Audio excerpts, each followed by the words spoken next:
ஓ தேவசிய தீமகி காயத்ரி மந்திரம். இதுக்குரிய தமிழ் விளக்கம் வேணும்.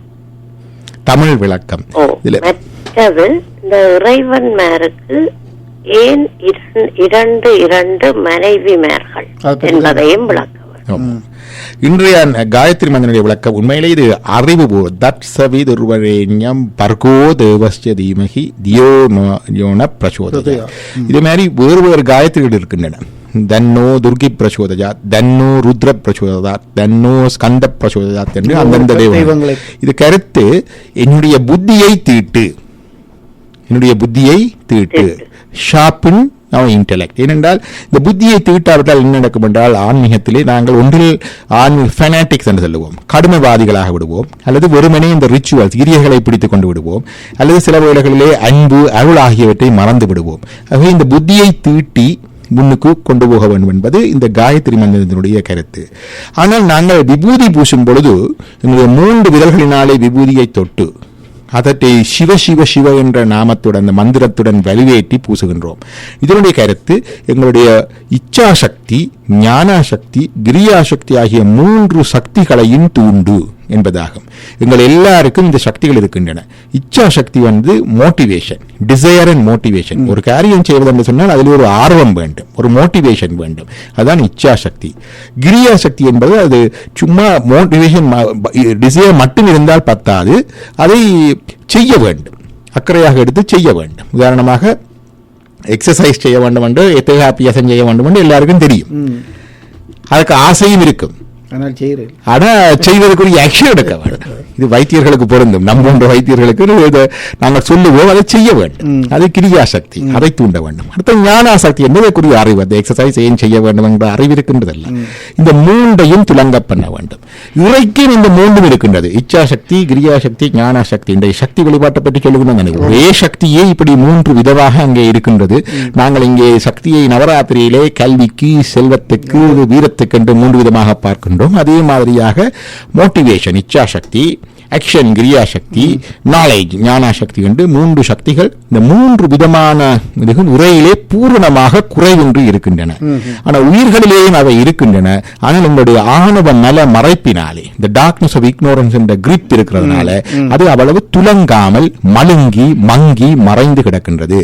இவற்றை துலங்க பண்ணி வெளிப்படுத்த வேண்டும் என்றுதான் இந்த விபூதி நாங்கள் பூசுகின்றோம்.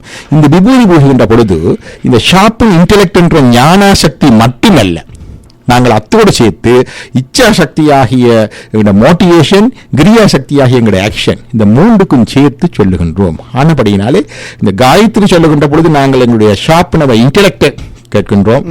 விபூதியை சிவசிவ என்று சொல்லி அணியும் பொழுது இன்டெலெக்ட் மட்டுமல்ல, அதனுடைய டிசையர் அல்லது மோட்டிவேஷன் அல்லது ஆக்ஷன், இந்த 3ஐயும் சேர்த்து நாங்கள் அதை துலங்க பண்ணுமாறு கேட்கின்றோம். இதுதான் இந்த காயத்ரி மந்திரக்குரிய விளக்கம். இதைத்தான் சம்பந்தரும் தன்னுடைய தேவாரத்திலே அவருக்கு உபநயனம் செய்து காயத்ரி மந்திரம் கொடுக்கப்பட்ட பொழுது, அவர் பிராமண குலத்தைச் சேர்ந்தவர், சீர்காழியிலே பிறந்திருந்தவர், வேணியர் குலம் என்று சொல்லுவார்கள்.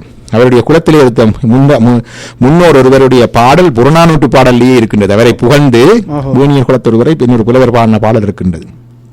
அப்ப இந்த அவருக்கு உபநயனம் செய்து காயத்ரி மந்திரம் கொடுக்கப்பட்டது. அந்த காயத்ரி மந்திரம் கொடுத்த பிறகு அவர் துஞ்சலும் துஞ்சல் இல்லாத போதினும் என்று சொல்லி படித்து, அந்தியோ மந்திரம் அஞ்செழுத்துமே, இந்த நமசிவாய மந்திரத்தை சொல்லி அது மிகவும் சிறப்பானது என்று காயத்ரி மந்திரம் எடுத்தவுடன் அவர் சொல்லுகின்றார்.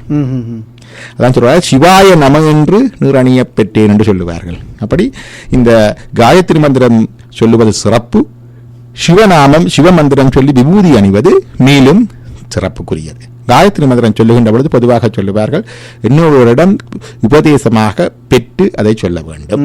அதான் முதலாவது என்ட்ரன்ஸ், கேட் என்ட்ரன்ஸ் என்று சொல்லுவார்கள். பொதுவாக பிராமணர்களுக்கு மிகவும் முக்கியமானது உண்டு. அது மட்டுமல்ல, சத்திரிய வைத்திய வர்ணத்தவர்களும் அதை செய்வார்கள். இன்றைக்கு பல பேர் அதை சொல்லி வருகின்றார்கள். இந்த இன்டெலெக்ட் ஷார்ப்பாக முதல் பிரேயர் அதானே, அந்த புத்தி நல்லா வந்தால் தான் அவங்களால கடவுளை பார்க்கலாம்.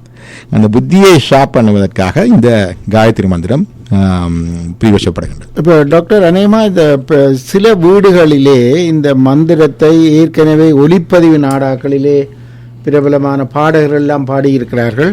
அதை காலையிலே போடுகிறார்கள் காயத்ரி மந்திரத்தை, வைப்ரேஷன்ஸ் என்று சொல்லுவார்கள். அப்ப அது ஒரு சிறந்த முறையாக பலரும் செய்து கொண்டு வருகிறார்கள். அதை பற்றி உங்களுடைய விளக்கம்? இந்த மந்திரங்களும் தோத்திரங்களும் அதான் வீட்டிலே நிறைவேறுவதற்கு 3 விஷயம் என்று சொன்னேன். ஒன்று ஒளி, மற்றது ஒளி என்கிற வெளிச்சம், மற்றது தூபம். ஒளியிலே இந்த கேசட்ல போடுறதோ அல்லது வைப்ரேஷன் இந்த மந்திரத்தை போடுறதோ மிகவும் சிறப்பானது. அதையும் வீட்டிலே இருக்கிற நாங்கள் சொல்லும் பொழுது அந்த வைப்ரேஷன் என்விரான்மெண்ட்ல புறத்திலே மட்டுமல்லாமல் உள்ளுக்கு வரும். எங்களுக்கு இருந்து நீண்ட நிலையில சொல்லுகின்ற பொழுது எங்களுடைய 6 சக்கரங்களும் அதிர்வடைகின்றன. இந்த யோக சக்தி உடம்பிலே கொண்ட சக்தி வெளிப்படுகின்றது.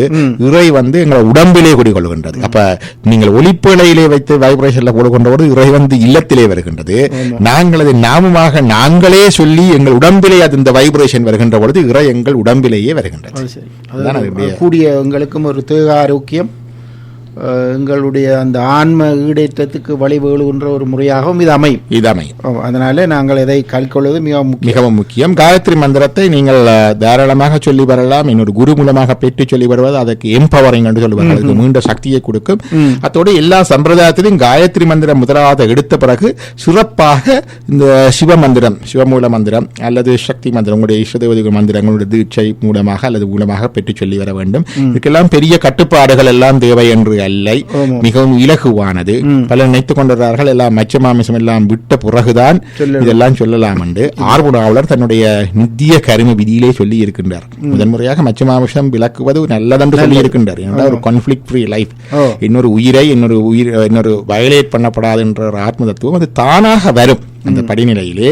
ஆனா அது வரைக்கும் வெயிட் பண்ணி கொண்டிருந்தால் அலை ஓய்ந்த பிறகு கடலில் இறங்குவோம் என்ற மாதிரி தான் முடியும். ஆனபடினாலே நாங்கள் அதற்கு முன்னராகவே கூட இதை செய்யலாம். அவர்கள் சொல்லியிருக்கிறார், இந்த பீஜாட்சரம் இல்லாமல் இந்த மந்திரங்களை சொல்லலாம் என்று இந்த நித்திய கர்ம விதியிலே அவர் சொல்லி இருக்கின்றார்.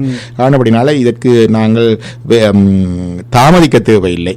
அது சொல்லிக்கொண்டு வர அதனுடைய எஃபெக்டாலே அந்த spiritual vibration will take us further, அது முன்னால கொண்டு போயிடும். அடுத்ததாக இந்த 2 மனைவிமார்கள் இருப்பது என்பதை பற்றி பார்ப்போம்.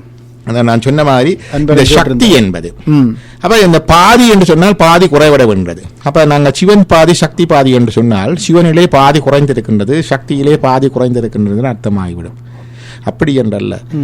ஒரு அர்த்தநாரீஸ்வர மூட்டத்திலே இடப்பாகத்திலே உமை இருக்கிறார் என்று சொன்னால் அந்த இடப்பாதியிலே உமை வெளிப்பட்டு சக்தி வெளிப்பட்டு இருக்கிறது, சிவம் உள்ளிட்டு நிற்கிறது. பலப்பாகத்திலே சிவம் வெளிப்பட்டு நிற்கிறது, சக்தி உள்ளிட்டு நிற்கிறது என்று சொல்லுவார்கள். இந்த பலப்பாகத்திலே விஷ்ணுவை கொள்வதும் உண்டு. அப்ப அதை சொல்லுவார்கள் என்று அரியலால் தேவி இல்லை என்று சொல்லி திருநாவுக்கரசர் பாடியிருக்கிறார். அரண் என்பது இறைவனுடைய நாமம், அரணுக்கு பெண்பால் அரி. அப்ப விஷ்ணு இறைவனுடைய சக்தி, அதுதான் உண்மை. அப்ப இந்த விஷ்ணு இவனுடைய சக்தி என்றபடினாலேதான் நாங்கள் சிவன் கோயிலே மந்திரம் சொல்லுகின்ற பொழுதும் ஹரி ஓம் என்று தான் தொடங்குகின்றோம், அரண் ஓம் என்று தொடங்குவதில்லை.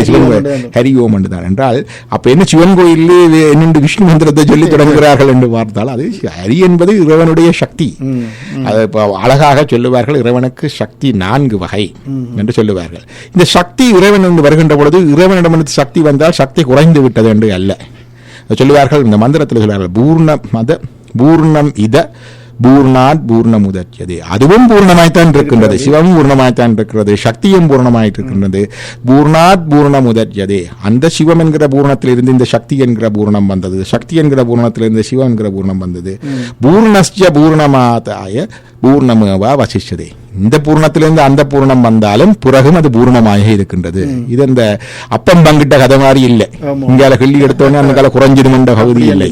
அதைத்தான் சொல்லுவார்கள், சிவந்தான் சக்திதனை ஈன்றும் சக்திதான் சிவத்தை ஈன்றும் உவந்து இருவரும் புணர்ந்து உலகு உயிரலாம் ஈன்றும் பவன் பிரம்மச்சாரியாகும் பான்மொழி கன்னியாவாள் தவந்தரு ஞானத்தூர்க்கே தென்னதான் புரியும் அன்றே. அதாவது சிவன் சிவனிடமிருந்து சக்தி வருகின்றது, சக்தியிடமிருந்து சிவம் வருகின்றது. இருவருடைய சேர்க்கையாலே சிவசக்தி ஐக்கியத்திலிருந்து இந்த உலகம் உயிரெல்லாம் வருகின்றது.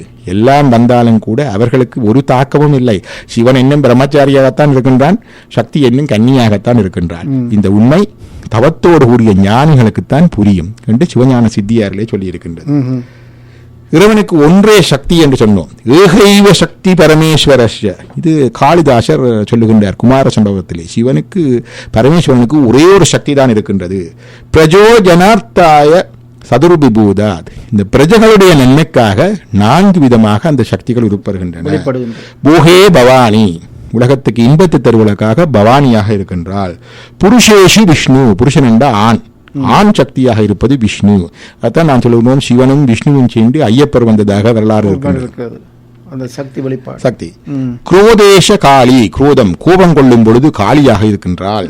சமரேச துர்கா, போரிலே துர்கையாக இருக்கின்றாள். இது குமார சம்பவத்திலே இருக்கின்றது. இதையே கந்த புராணத்திலே அப்படியே அச்சொட்டாக அழகாக சொல்லுகின்றார். இறுதி செய்திடலே சீற்றம் இன்பமே ஆண்மையன்னா. இறுதி என்றால் அழிவு செய்கிறது. இந்த உலக அழிவு காலத்திலே ஒரு சக்தி, சீற்றம் கோபம் கொள்ளும் பொழுது ஒரு சக்தி, இன்பம் போகம் தரும்போது ஒரு சக்தி, ஆண்மை ஆணாக ஒரு சக்தி. என்ன அரை தரு சக்தி 4ஆம் அரந்தனுக்கு. இறைவனுக்கு 4 சக்திகள் உள்ளார்கள் என்று சொல்லி கந்த புராணத்திலே சொல்லி இருக்கின்றது. இப்படி ஒரே சக்தி தான் வேறு வேறு விதமாக இருக்கின்றது. அப்ப நாங்கள் சொல்லுகின்ற போது இறைவனுக்கு சக்தி ஒன்று. இப்போ ஒவ்வொன்றாக சொல்லுகின்றோம். முதல் பார்த்தோம் நாங்கள் இச்சா சக்தி, ஞானா சக்தி, கிரியா சக்தி என்று சொன்னோம். இங்கே பவானி, துர்கை, காளி, விஷ்ணு என்று பார்த்தோம். இப்படி சொல்லுகின்ற பொழுது பல சக்திகள் இருப்பதாக தோன்றுகின்றது. அப்ப முருகனுக்கு ஏன் 2 மனைவி என்று சொன்னால், இச்சா சக்தி, கிரியா சக்தி, ஞானா சக்தி. ஒரு இச்சா சக்தி வள்ளி, மோட்டிவேஷன். அவர் இச்சைப்பட்டு தான் வள்ளியிடம் போகின்றார், அது மோட்டிவேஷன். கிரியா சக்தி தெய்வானை, சமர் புரிந்து வென்ற பொழுது அவருக்கு கிடைத்ததுதான் இந்தியனுடைய தேவேந்தினுடைய மகள் ஆகிய தெய்வயானை. ஞானா சக்தி வேல், வேல் ஷாப்பாக கூறாக இருக்கு. மாணிக்கவா சொல்வார், கூர்த்த மெஞ்ஞானத்தால் கொண்டுணர்வார் தங்கருத்தின். கூர்த்த மெஞ்ஞானம், அந்த ஷாப்பின் அந்த ஞானத்தினாலே, ஞானத்தினுடைய கூர்மையான ஞானத்தை குறிப்பதுதான் இந்த வேல். இதுதான் முருகனுக்கு 2 மனைவி.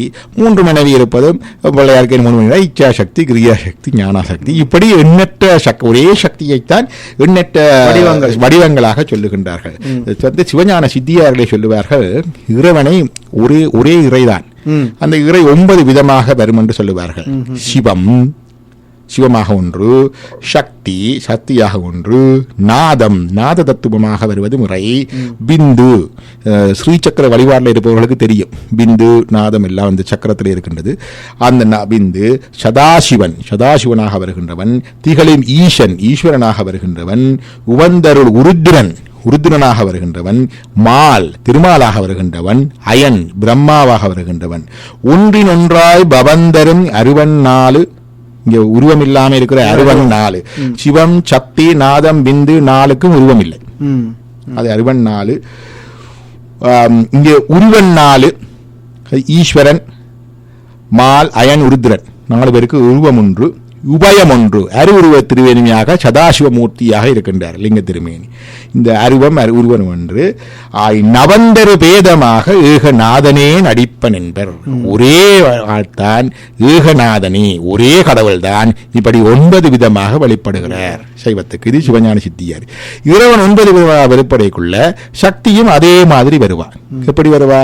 சக்தியாய், பிந்து சக்தியாய், மனோன்மணி தானாகி, மனோன்மணி என்பது சதாசிவருடைய சக்தி. ஒத்துரும் மகேஷியாகி, மகேஸ்வரனுக்கு மகேஷியா வருகின்றாள். உமை இறைவனுக்கு உமையாக வருகின்றாள். திரு லட்சுமி விஷ்ணுவாக இருக்கின்ற பொழுது வஷ்ணியாக வருகின்றாள். வாணி என்பது சரஸ்வதி, பிரம்மனாக இருக்கின்ற பொழுது சரஸ்வதியாக வருகின்றாள். ஆகி வைத்துரும் சிவாதிக்கிங்கன் வரும் சக்தி ஒருத்தியாகும். ஒரு சக்தி தான் இப்படி வேறுதாக வருகின்றாள். எத்திரம் ஈசன் நின்றான், அத்திரம் அவளும் நிற்பாள். இறைவன் எந்த வடிவத்திலே நிற்கின்றானோ அந்த வடிவத்தை ஏற்ற மாதிரி அவளும் நிற்பாள். இது சிவஞான சித்தியார். அப்ப சக்தி ஒருத்தி, ஆனால் இறைவனுடைய வடிவுக்கு ஏற்ற மாதிரி நாங்கள் வேறாக சொல்லுகின்றோம், ஒன்றாக சொல்லுகின்றோம், பலவாக சொல்லுகின்றோம். இந்த சக்தி என்பது வேறு எதுவும் அல்ல, எங்களுடைய ரிலேஷன்ஷிப். சக்தி என்பது இல்லாவிட்டால் இறைக்கும் உயிருக்கும் எந்த விதமான தொடர்பும் இல்லை. இந்த சக்தி என்பது இருப்பதனால்தான், இந்த சக்தியினால்தான் இவர் உலகத்தை படைக்கிறார். எங்கள் மீதுள்ள அருளினாலே அன்பினாலே படைக்கின்றார், ஆக்ஞையினாலே சித்தத்தினாலே படைக்கின்றார். இந்த சக்தி தான் எங்களுக்கும் இறைவனுக்கும் உள்ள தொடர்பு. நம் ஒவ்வொருவருக்கும் தனிப்பட்ட முறையிலே இறைவனுடன் தொடர்பு இருக்கின்றது. It's a very personalized relationship, very individual relationship. அது எல்லாருக்கும் இருக்கின்றது. எங்களுக்கு மட்டுமே எறும்பு தொடக்கம் யானை வரை